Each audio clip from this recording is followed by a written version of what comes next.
How to delete an artifact in an Avenue ePortfolio. Artifacts in a learner's ePortfolio can be deleted in two ways.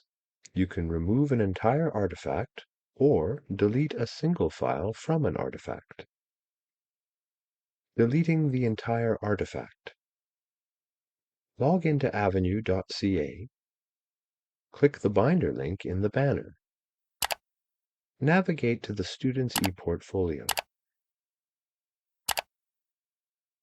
From the My Portfolio page, click the Trash Can button on the artifact thumbnail, located in the lower left corner, to delete the artifact.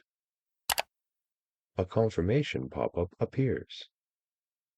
Click Delete in the confirmation pop-up if you are sure. Please note, deleting an artifact is permanent and cannot be undone.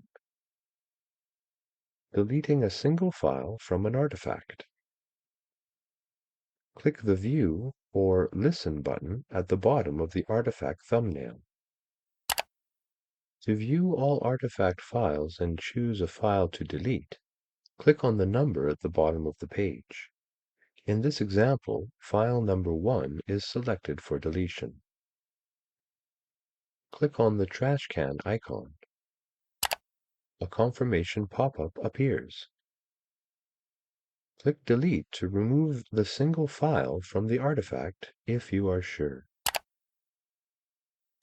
The file is deleted from the artifact. Please note that deleting a file in an artifact is permanent and cannot be undone.